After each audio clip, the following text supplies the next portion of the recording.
رب العالمین ایمان اور تقوی کے فوائد کو بیان کرتے ہوئے فرماتا ہے وَلَوْ أَنَّ أَهْلَ الْقُرَىٰ آمَنُوا وَاتَّقَوْا لَفَتَحْنَا عَلَيْهِمْ بَرَكَاتٍ مِّنَ السَّمَاءِ وَالْأَرْضِ اگر بستیوں میں رہنے والے، آبادیوں میں رہنے والے لوگ، شہروں اور دیہاتوں میں رہنے والے لوگ اللہ رب العالمین پر ایمان لے آئیں اور تقوی اختیار کریں، اللہ سبحانہ وتعالیٰ کے احکامات کو بجا لائیں، فرمودات پر عمل کریں اور جن کاموں سے اللہ رسول نے منع کیا ہے ان کاموں سے باز رہیں، یہ عبادت ہوئی۔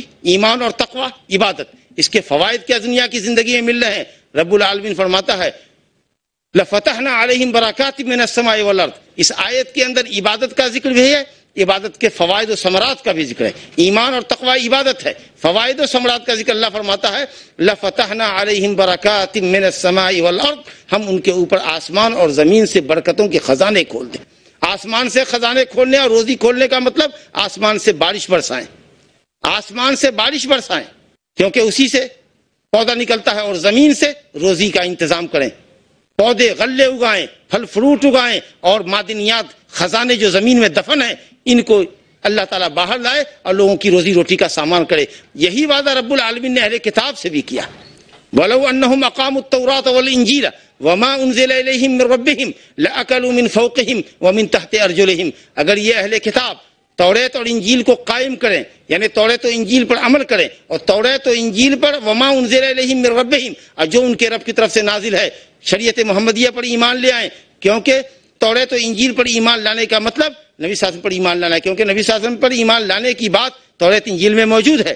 تو اگر یہ لوگ توریت پر واقعی عمل کرتے، انجیل پر واقعی عمل کرتے، اللہ کی شریعت پر واقعی عمل کرتے، محمد صلی اللہ علیہ وسلم کا کلمہ پڑھ لیتے، اور اپنے زمانے میں محمد صلی اللہ علیہ وسلم کی بعثت سے پہلے واقعی توریت و انجیل پر عامل ہوتے اور تحریف کے شکار نہ ہوتے، اللہ کی آیتوں میں انہوں نے رد و بدل نہ کیا ہوتا، اور شریعت محمدیہ کے آنے کے بعد بلا چون و چرا محمد صلی اللہ علیہ وسلم کی شریعت ابدیہ پر ایمان لے آتے، لَأَكَلُوا مِنْ فَوْقِهِمْ، تو تب بھی اور اب بھی یہ اپنے اوپر سے کھاتے، سر کے اوپر سے کھاتے یعنی بارش برستی، وَمِنْ تَحْتِ أَرْجُلِهِمْ، اور ان کے پاؤں کے نیچے سے روزی ملتی یعنی زمین سے روزی ملتی۔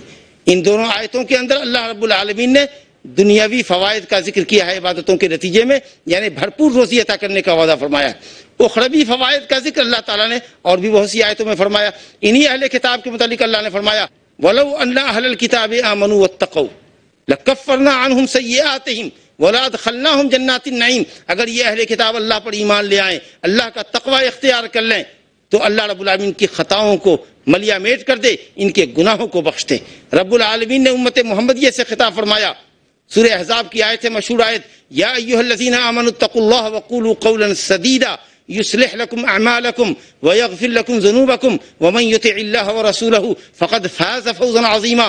اے ایمان والو اللہ کا تقوی اختیار کرو، درست بات بولو، اگر لوگ ایسا کر لیں اللہ تمہارے عملوں کو درست کر دے گا۔ یہ فائدہ دنیا میں ملے گا کہ تم اللہ کی توفیق سے درست راہ پہ آ جاؤ گے، تمہارا ہر کام درست ہو جائے گا، تمہاری ہر عبادت درست ہو جائے گی ایمان اور تقوی کی بدولت۔ یصلح لکم اعمالکم ویغفر لکم ذنوبکم، اور اخروی فائدہ ہوگا کہ تمہارے گناہوں کو اللہ بخش دے گا۔ ومن یطع اللہ ورسولہ، اور تمام شریعت کا خلاصہ بتایا گیا کہ جو اللہ اور اس کے رسول کی اطاعت کرتا ہے بلا چون و چرا، اللہ اور اس کے رسول کی شریعت کو فالو کرتا ہے، فقد فاز فوزا عظیما، اس نے زبردست کامیابی حاصل۔ الحمدللہ بہت سی آیات کے اندر ایمان اور تقوی کے فضائل اور اس کے ثمرات بیان کیے گئے ہیں۔ سورہ طلاق کی آیت نمبر 2 اور پھر اس کے بعد کی 2 لگاتار آیتوں کے اندر اللہ نے ایمان اور تقوی کا ذکر فرمایا ہے اور اس کے ثمرات کا ذکر فرمایا۔ اللہ رب العالمین آیت نمبر 2 سورہ طلاق میں فرماتا ہے وَمَن يَتَّقِ اللَّهَ يَجْعَل لَّهُ مَخْرَجًا وَيَرْزُقْهُ مِنْ حَيْثُ لَا يَحْتَسِبُ۔ اللہ اکبر۔ جو اللہ سبحانہ و تعالیٰ کا تقوی اختیار کرتا ہے، میں نے عرض کیا ابھی آپ کے سامنے کہ تقوی کہتے ہیں اللہ رب العالمین کے حکموں کو بجا لانا، فرمودات پر عمل کرنا اور منہیات سے، منکرات سے، منع کردہ چیزوں سے اجتناب کرنا۔ گویا اللہ کے اوامر کی بجا آوری اور منہیات سے اجتناب کے ذریعے اللہ رب العالمین کی اطاعت اور فرما برداری کے بجا لانے کا نام تقوی ہے۔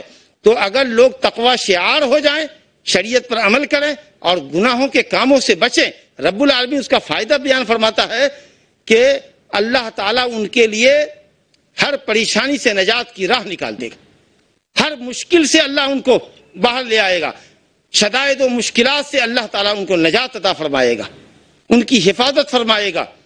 وَيَرْزُقْهُ مِنْ حَيْثُ لَا يَحْتَسِبُ، اور ایسے شخص کو اللہ تعالیٰ بلا سان و گمان روزی عطا فرمائے گا، ایسی جگہوں سے روزی عطا فرمائے گا، ایسی جگہوں سے روزی عطا فرمائے گا جہاں سے روزی ملنے کی کوئی توقع نہ تھی، تو ہر پریشانی سے نجات دے گا متقی کو، اور بلا سان و گمان بغیر توقع کہ اللہ تعالیٰ بھرپور روزی عطا فرمائے گا۔ یہ دنیاوی فائدے کا ذکر ہوا۔ اس کے بعد ہی کی آیت میں اللہ نے فرمایا وَمَن يَتَّقِ اللَّهَ يَجْعَل لَّهُ مِنْ أَمْرِهِ يُسْرًا، جو اللہ کا تقوی اختیار کرے گا اللہ اس کے معاملے کو آسان فرما دے گا، دین اور دنیا کی سعادت کے راستوں کو اللہ اس کے لیے کھول دے گا، اور دین و دنیا کی سعادت تک پہنچنا، سعادت کا حصول ان کے لیے آسان ہو جائے گا۔ یہ بھی دنیاوی فائدے کا ذکر ہوا۔ اور تیسری آیت جو سورہ طلاق میں آئی ہے، اس کے بعد والی جو آیت ہے اس میں رب العالمین نے اخروی فائدے کا ذکر کیا، وَمَن يَتَّقِ اللَّهَ يُكَفِّرْ عَنْهُ سَيِّئَاتِهِ وَيُعْظِمْ لَهُ أَجْرًا، اللہ تعالیٰ اس کے گناہوں کو ملیا میٹ کر دے گا، گناہوں کی تکفیر کر دے گا، یعنی مٹا دے گا۔ کھیتی کرنے والے کو بھی کافر کہتے ہیں اس لیے کہ وہ دانے کو مٹی کے اندر چھپا دیتا ہے، اور کافر کو بھی کافر اس لیے کہتے ہیں کہ وہ اللہ کی توحید کو چھپاتا ہے۔ تو یکفر عنہ سیئاتہ، اللہ اس کی خطاؤں کو چھپا دے گا، وَيُعْظِمْ لَهُ أَجْرًا، اس کے اجر کو خوب بڑھا چڑھا کر عطا فرمائے گا۔ یہ اخروی فائدے کا ذکر ہے۔ تو اس طریقے سے تقوی اور ایمان کی جو فضیلتیں ہیں وہ مختلف آیتوں میں بکھری پڑی ہیں۔ چند آیتیں آپ کے سامنے پیش کی گئیں۔ عبادتوں کے اندر ایک اہم عبادت ہے گناہوں سے توبہ اور استغفار، اس کی بھی اپنی جگہ بڑی فضیلت ہے۔ مومن کو چاہیے کہ ہمیشہ اپنے عملوں کا محاسبہ کرتا رہے، اپنے گناہوں پر نادم اور شرمندہ ہو، اللہ رب العالمین سے معافی چاہے، اور آئندہ کے لیے پختہ عزم کر کے وہ دوبارہ گناہ نہیں کرے گا۔ بڑے فوائد ہیں۔ حضرت نوح علیہ السلام ان کی قوم کی حکایت نقل کرتے ہوئے اللہ فرماتا ہے، سورہ نوح کی مشہور آیت ہے، فَقُلْتُ اسْتَغْفِرُوا رَبَّكُمْ إِنَّهُ كَانَ غَفَّارًا يُرْسِلِ السَّمَاءَ عَلَيْكُمْ مِدْرَارًا وَيُمْدِدْكُمْ بِأَمْوَالٍ وَبَنِينَ وَيَجْعَلْ لَكُمْ جَنَّاتٍ وَيَجْعَلْ لَكُمْ أَنْهَارًا۔ حضرت نوح علیہ السلام کہتے ہیں کہ میں نے کہا اپنی قوم کے لوگوں سے، استغفروا ربکم، اپنے رب سے معافی چاہو، شرک سے معافی چاہو، گناہوں سے معافی چاہو، ظلم و زیادتی سے معافی چاہو، انہ کان غفارا، اللہ تعالیٰ بہت بخشنے والا ہے، بہت زیادہ بخشنے والا ہے۔ اگر گناہوں سے معافی چاہو گے، جس دن سچے دل سے اللہ کے حضور تائب ہو جاؤ گے، شرک سے توبہ کر لو گے، معصیت سے توبہ کر لو گے، اللہ کو توبہ قبول کرنے والا اور بخشنے والا اور مہربان پاؤ۔ فَقُلْتُ اسْتَغْفِرُوا رَبَّكُمْ إِنَّهُ كَانَ غَفَّارًا يُرْسِلِ السَّمَاءَ عَلَيْكُمْ مِدْرَارًا، استغفار کی برکت سے اللہ تمہارے گناہوں کو مٹائے گا ہی، آسمان سے موسلا دھار بارش برسائے گا، یعنی تمہاری روزی روٹی کا سامان کرے گا۔ وَيُمْدِدْكُمْ بِأَمْوَالٍ وَبَنِينَ، اور مال سے نوازے گا، مال میں اضافہ فرمائے گا اور بیٹے عطا فرمائے گا۔ گویا توبہ استغفار مال کی اضافے اور اولاد نرینہ کے حصول کا ذریعہ ہے۔ بعض سلف سے ہے کہ اگر کسی کے یہاں اولاد نرینہ نہ ہو تو کثرت سے وہ توبہ استغفار کیا کرے۔ وَيُمْدِدْكُمْ بِأَمْوَالٍ وَبَنِينَ وَيَجْعَلْ لَكُمْ جَنَّاتٍ وَيَجْعَلْ لَكُمْ أَنْهَارًا، اللہ تعالیٰ تمہارے لیے باغات بنائے گا، تمہارے لیے نہریں جاری کرے گا۔ اس طرح سے رب العالمین نے بہت سے فوائد کا ذکر کیا ہے۔ میں آپ کے سامنے عبادت کے فوائد کے تعلق سے ایک حدیث آپ کے سامنے پیش کرتا ہوں۔ یہ نہایت عمدہ، نہایت جامع اور نہایت ہی نفیس وصیت ہے جو نبی کریم صلی اللہ علیہ وسلم نے حضرت عبداللہ بن عباس سے فرمائی تھی۔ آپ نے کہا حضرت عبداللہ بن عباس سے، ترمذی شریف کی روایت ہے، احفظ اللہ یحفظک تجدہ تجاہک، اللہ کی حفاظت کرو۔ غور فرمائیے، اللہ کی تم حفاظت کرو۔ ابن عباس کو نصیحت فرما رہے ہیں، یہ نصیحت پوری امت کو ہے، اللہ کی حفاظت کرو، اللہ تمہاری حفاظت کرے گا۔ اللہ کی حفاظت کرو، اللہ کو اپنی آنکھوں کے سامنے، اپنی نگاہوں کے سامنے پاؤ گے، اپنے سامنے پاؤ گے۔ اللہ کی حفاظت سے مراد اللہ کے دین کی حفاظت، اللہ کے حدود کی حفاظت، اللہ کے اوامر و نواہی کی حفاظت۔ اگر اللہ کے دین پر قائم رہو گے، اوامر کو بجا لاؤ گے اور منہیات و منکرات سے اجتناب کرو گے تو اللہ تعالیٰ تمہاری حفاظت کرے گا۔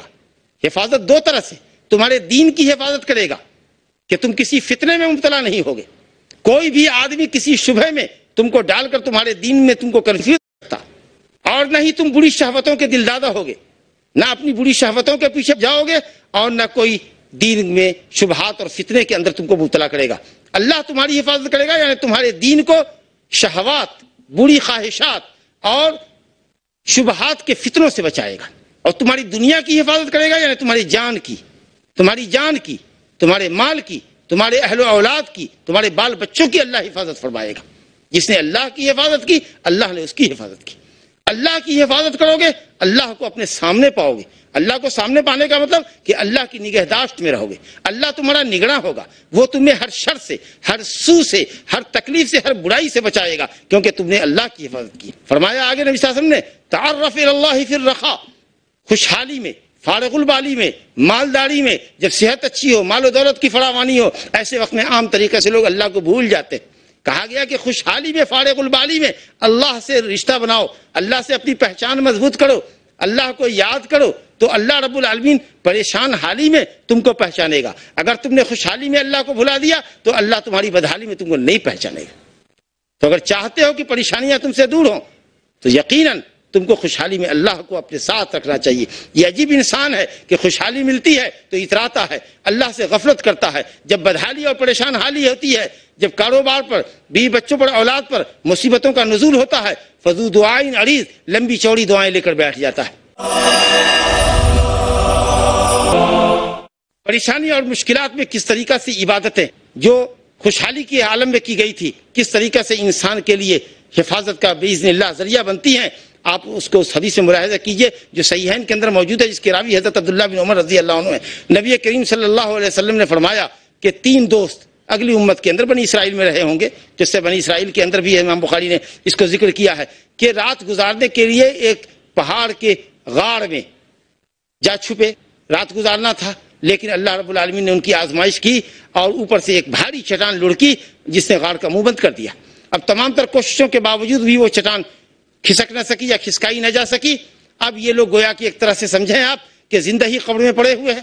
اب انہیں اپنی زندگی کی فکر لاحق ہوئی، اب کیا شکل بنے گی. کمزور ایمان لوگ ہوتے تو کہتے اللہ تجھ کو فلاں پیر کا واسطہ، فلاں نبی کا واسطہ، فلاں صالح بندے کا واسطہ.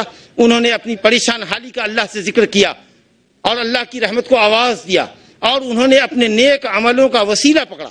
تقرب اللہ کے لیے، اللہ سے نزدیکی حاصل کرنے کے لیے انہوں نے اپنے نیک عملوں کو اللہ کے سامنے پیش کیا، جن عملوں کو انہوں نے خالص اللہ سبحانہ و تعالیٰ کی رضا اور خوشنودی کے لیے کیا تھا. فارغ البالی کے عالم میں، پریشان حالی سے، پریشانی میں پڑنے سے پہلے جو نیکی کا کام انہوں نے کیا تھا، اللہ رب العالمین کے سامنے انہوں نے عملوں کا واسطہ اللہ کو دیا. ایک نے اپنے ماں باپ کی عدیم النظیر خدمت کا اور ان کے ساتھ حسن سلوک کا واسطہ دیا اور بر الوالدین کو، والدین کے ساتھ اچھے سلوک کو اس نے وسیلہ بنایا. دوسرے نے زنا کے اوپر قدرت رکھنے کے باوجود، صرف اللہ کے خوف سے زنا پر قدرت رکھنے کے باوجود زنا کاری نہ کی، توبہ کیا، ہٹ گیا وہ اللہ رب العالمین نے اس کے سبب. اور تیسرے نے ایک مزدور کی مزدوری رکھی تھی، مزدوری لینے پر مزدور سے آناکانی ہو گئی تھی، مزدور مزدوری چھوڑ کر چلا گیا اور اس نے اس کو اپنے کاروبار میں لگا دیا اور اس طریقہ سے اس کی مزدوری ڈیولپ کرتے کرتے بہت بڑے اثاثے اور سرمایہ کی شکل میں تبدیل ہو چکی تھی. ایک زمانے پر وہ آیا جب مزدور کی میری وہی مزدوری دے دو جو کبھی میں نے تمہارے پاس چھوڑ دی تھی، تو اس نے کہا یہ سارے مال و اسباب، یہ بکریاں اور یہ تمام گائے اور اس کے یہ ریوڑ اور یہ مزدور اور چرواہے جتنے وہ سب تمہارے ہیں، تمہارے اسی مزدوری کی برکت ہے. چنانچہ تینوں نے اپنے اپنے عملوں کا واسطہ دیا. حدیث مشہور ہے، طویل حدیث ہے، میں نے اس کا خلاصہ آپ کے سامنے پیش کیا ہے. اس طریقہ سے تینوں کی نجات ہو گئی اور تینوں باسلامت وہ غار سے باہر آ گئے. تو یہ عمل، یہ تینوں نے اپنے اپنے نیک عملوں کے دفتر کو کھنگال کر انہوں نے 3 بڑے اچھے عمل اللہ کے سامنے بطور وسیلہ کے پیش کیا. اللہ رب العالمین نے ان کی پریشانیوں کو ان سے دور کیا. میرے بزرگوں، دوستو، اہم عبادات، امہات العبادات جس میں نماز، روزہ، حج، زکوٰۃ ہے، ان کے بھی ہماری زندگی پر بڑے اچھے، بڑے مثبت اور بڑے دور رس فوائد اور اثرات مرتب ہوتے ہیں. میرے بزرگوں، دوستو، آپ جانتے ہیں کہ کلمہ شہادتین کے بعد سب سے اہم فریضہ اسلام میں فریضہ نماز ہے. نماز بندے اور رب تعالیٰ کے درمیان کا مضبوط جوڑ ہے. جو آدمی 5 وقت کی نماز فرض با جماعت ادا کرنے کی کوشش کرتا ہے، نماز تو فرض ہے، جماعت سے ادا کرنا بھی واجب سمجھتا ہے، بلا عذر شرعی کے جماعت سے پیچھے نہیں رہتا اور نوافل کا اہتمام کرتا ہے، سنن و نوافل کا اہتمام کرتا ہے، تو جس قدر وہ نمازوں کا اہتمام کرتا ہے اسی قدر اس کا رشتہ اللہ رب العالمین سے مضبوط تر ہوتا چلا جاتا ہے. اور سب سے زیادہ بندہ رب العالمین سے قریب تب ہوتا ہے جب وہ سجدے میں ہوتا ہے، کہ اس کی وہ بلند پیشانی جو اللہ رب العالمین کے سوا کسی کے سامنے نہیں جھک سکتی، وہ آج اللہ کے سامنے جھکی ہوئی ہے. اس کا سر زمین پہ ہے اور اس کا رب عرش بری پر ہے. عرش جو اللہ کی سب سے بڑی اور سب سے عظیم مخلوق ہے، اس کے اوپر اللہ تعالیٰ بلند ہے، مستوی ہے۔ اللہ جتنا بلند اس کا بندہ اتنا ہی پست، اتنا ہی خاکسار، اتنا ہی عاجزی اور تواضع کا اظہار کرنے والا۔ لہذا رب العالمین سے بندہ سب سے زیادہ نماز کی حالت میں قریب ہوتا ہے۔ میرے بزرگوں، دوستو، نماز انسان کو بے حیائی اور برائی سے روکتی۔ آپ غور کیجئے، جب ایک انسان برائی کا ارادہ کرتا ہے اور وہ نمازی ہے تو ماشاء اللہ نماز اس کو روکتی ہے۔ کدھر جا رہے ہو؟ اپنی ہلاکت کو دعوت دیتے ہو، اپنی دنیا آخرت تباہ کرنے جا رہے ہو۔ آخر تم نماز کیوں پڑھتے؟ نمازوں کا اتنا التزام کیوں کرتے؟ دور سے چل کے مسجد میں کیوں آتے؟ اسی لیے نا کہ تمہارا رب تم سے راضی ہو، تم اللہ تعالیٰ کے ثواب اور اس کی جنت کے مستحق ہو، عذاب اور گناہوں سے تم بچ سکو۔ پھر جب اسی کام کے لیے، ثواب کے لیے اور عقاب اور گناہوں سے بچنے کے لیے، اللہ کی وعید اور اس کے سزا سے بچنے کے لیے نماز پڑھتے ہو، پھر یہ کیا بات ہے کہ تم اسی جہنم کے راستے پر جا رہے ہو؟ یقیناً نمازی چونکتا ہے اور کہتا ہے کہ واقعی ہم غلطی کرتے ہیں۔ تو گناہوں کی اور برائی کی جو طمع اور جو لالچ اس کے دل میں پائی جاتی ہے، الحمدللہ نماز کی برکت سے وہ اپنے غلط ارادے سے باز آتا ہے۔ رب العالمین نے بجا فرمایا وَهُوَ أَصْدَقُ الْقَائِلِينَ، کہنے والوں میں سب سے سچا تو وہی اللہ ہے۔ کہتا ہے وَأَقِمِ الصَّلَاةَ إِنَّ الصَّلَاةَ تَنْهَىٰ عَنِ الْفَحْشَاءِ وَالْمُنكَرِ، نماز قائم کرو ٹھیک وقت پر، ٹھیک وقت پر، شرائط کے مطابق، سنت نبوی کی حفاظت کرتے ہوئے، سنت نبوی کے مطابق باجماعت نماز ادا کرو۔ یہ نماز قائم کرنا ہے۔ نماز کو ٹال کے نہ پڑھو، کئی وقتوں کی نماز کو ایک ساتھ ادا نہ کرو، سنت صحیحہ کے خلاف نماز نہ پڑھو، یا کئی نمازوں کو ایک ساتھ ادا مت کرو، وقت کو ٹال کر مت پڑھو۔ اگر کوئی عذر شرعی نہیں ہے تو مسافر کے لیے، مریض کے لیے حسب حاجت، حسب ضرورت جمع بین صلاتین کی اجازت ہے۔ لیکن کچھ لوگوں کی عادت ہوتی ہے کہ کئی نمازوں کا، اچھا ابھی تو کاروبار کا وقت ہے، مصروفیت کا وقت ہے، چلو ظہر کو عصر میں پڑھیں گے۔ کچھ لوگ تو اتنا ستم کرتے ہیں کہ عصر کی نماز کو مغرب کے ساتھ کرتے ہیں، جبکہ اگر عذر میں بھی جمع کرنا ہے، مجبوری میں بھی، تو ظہر عصر کے ساتھ جمع ہوگی، عصر ظہر کے ساتھ جمع ہوگی ظہر کے وقت میں، ورنہ عصر تو مغرب کے ساتھ جا ہی نہیں سکتی۔ تو اس کا خیال رکھنا چاہیے۔ تو بہرحال نماز انسان کو بے حیائی اور برائی سے روکتی ہے، یہ ہے اقامت صلاۃ کا مطلب۔ اور جو آدمی نماز قائم کرتا ہے اور واقعی شریعت کے مطابق کرتا ہے تو اللہ رب العالمین اس کو بے حیائی اور برائی سے باز رکھتا ہے۔ میرے بھائیوں، دوسری اہم عبادت زکوٰۃ ہے۔ آپ جانتے ہیں کہ زکوٰۃ کے کتنے دینی اور دنیاوی فائدے، بڑی اہم عبادت ہے۔ زکوٰۃ کے ذریعے انسان بخل کی صفت سے پاک ہوتا ہے۔ مومن کے لیے بخل بہت بری صفت ہے، تو بخل کی صفت سے انسان پاک ہوتا ہے اور خود اس انسان کا مال پاک ہوتا ہے۔ اور زکوٰۃ کے معنی ایک معنی ہے نما، بڑھوتری کے، مال میں اضافہ بھی زکوٰۃ دینے سے ہوتا ہے۔ اور پھر فقراء اور مساکین کی حاجت براری بھی ہوتی ہے۔ مالدار اپنے مالوں سے تھوڑی زکوٰۃ نکالتے ہیں، مقررہ مال میں مقررہ حصہ، کثیر مال میں جزء یسیر، بہت زیادہ مال میں تھوڑا حصہ۔ مال میں مثال کے طور پر سونے چاندی میں یا روپے پیسے میں جب وہ زکوٰۃ کی مقررہ مقدار کو پہنچ جائے، جس کو نصاب کہتے ہیں، 2.5% زکوٰۃ، اور اس کے ذریعے فقراء کی حاجت پوری ہوتی ہے، فاقہ مستوں کا فاقہ دور ہوتا ہے، لوگوں کی متنوع حاجتیں پوری ہوتی ہیں، اور مالداروں کا کچھ بگڑتا نہیں۔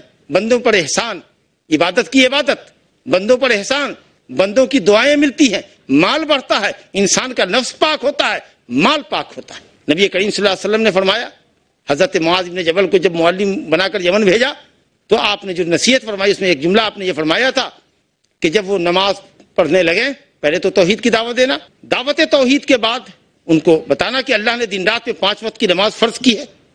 جب وہ اس پر کاربند ہو جائیں تو ان کو بتانا فعالم ان اللہ افترض علیہم صدقۃ فی اموالہم تؤخذ من اغنیائہم وترد علی فقرائہم یا ترد الی فقرائہم، او کما قال صلی اللہ علیہ وسلم، کہ ان کو بتانا نماز کے بعد کہ اللہ نے مالداروں کے مال میں زکوٰۃ فرض کی ہے، جو ان کے مالداروں سے لی جاتی ہے اور فقراء اور مساکین پہ خرچ کی جاتی ہے۔ تو اس طریقے سے زکوٰۃ کے بہت سے دینی و دنیاوی اور معاشرتی فوائد حاصل ہیں۔ اگر مسلمانوں کے ہاں زکوٰۃ کا نظم صحیح ہو جائے، آپ مالدار حضرات اپنے مالوں کی صحیح زکوٰۃ نکالیں، کھیتی کرنے والے لوگ اپنی کاشت کی صحیح زکوٰۃ نکالیں شریعت کے مسائل معلوم کر کے، تو انشاءاللہ تعالی فقر و فاقہ کا اور غریبی کا اسلام میں جو بہترین علاج ہے، اس سے اچھا علاج دنیا کے سامنے غربت کا کوئی علاج ہو نہیں سکتا۔ میرے بزرگوں، دوستو، فقراء اور مساکین پر صدقہ کرنے کی کیا برکت ہوتی ہے، کیا فضیلت ہے، آپ اس کو ایک حدیث میں ملاحظہ کیجئے جو صحیح مسلم کے اندر حضرت ابو ہریرہ رضی اللہ عنہ سے روایت ہے۔ نبی کریم صلی اللہ علیہ وسلم نے فرمایا کہ ایک شخص کسی چٹیل میدان سے گزر رہا تھا، اس نے ایک بدلی میں آواز سنی، بدلی اس کے سامنے آئی آسمان میں، اور وہاں سے آواز آئی، بدلی کو یہ کہا جا رہا ہے کہ جا کر کسی ایک شخص کا نام لے کر کہ اس کے باغ میں برسو، اس کے باغ کو جا کر سیراب کراؤ۔ یہ آدمی چونک گیا، جو جا رہا تھا، گزر رہا تھا چٹیل میدان سے، دیکھا اس نے وہ بدلی چلی، وہ بدلی کے ساتھ ساتھ چلا۔ ہررا میں جہاں چھوٹے چھوٹے پتھر کے ٹکڑے بچھے ہوتے ہیں میدان میں، وادی میں، وہاں وہ بدلی برسی، جس بدلی سے آواز آئی تھی وہ بدلی برسی، اور پھر وہاں سے ایک نالا نکلتا تھا، اس نالے میں پانی بھر گیا اور پورا نالا لبالب ہو گیا، اور پھر وہ نالا چلا، اس کے ساتھ ساتھ یہ بندہ بھی چلا۔ وہ ایک باغ کے اندر نالا گھسا، یہ بھی اس باغ میں گھسا، دیکھا کہ ایک شخص ہے باغ کا مالک جو کدال سے پانی کو پورے باغ کے اندر پھیلانے کا کام کر رہا ہے۔ اس نے پوچھا، اے عبداللہ، اے اللہ کے بندے، تمہارا نام کیا ہے؟ اس نے اپنا نام بتایا، کوئی سا بھی نام رہا ہو، کہا ہوگا مثال کے طور پر میرا نام محمد۔ کہا مگر کیا بات ہے میرے بھائی، میرا نام کیوں پوچھ رہے ہو؟ کہا در حقیقت وہ بدلی جس کا یہ پانی ہے، میں نے اس سے آواز سنی تھی، اس میں یہی آواز تھی کہ تمہارے باغ میں جو تمہارا نام ہے، اس نام کے آدمی کے باغ میں جا کر برسو، یہ وہی بدلی ہے، اسی بدلی کا یہ پانی ہے۔ تم کیا کرتے ہو آخر؟ کون سی نیکی ہے جو اللہ سبحانہ وتعالیٰ کو تمہاری طرف سے اتنی پسند ہے؟ کہا جب تم نے پوچھ ہی لیا ہے تو میں بتا دیتا ہوں کہ اس باغ سے جو پیداوار مجھے ملتی ہے اللہ کے فضل و کرم سے، میں اس کو 3 حصوں میں بانٹتا ہوں۔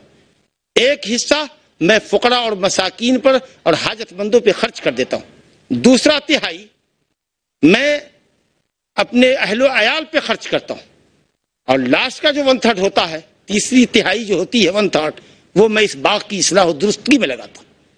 اب دیکھیے، 1/3 مال اس نے باغ پہ لگایا، 1/3 مال اللہ کے راستے میں۔ تو اس طریقے سے صدقہ، زکوٰۃ اور فقراء اور مساکین کے ساتھ احسان کرنے کی برکت دیکھیے کہ اللہ رب العالمین ایسے لوگوں کی کھیتیوں کو پروان چڑھاتا ہے، ایسے باغ کو ہمیشہ پھلدار رکھتا ہے۔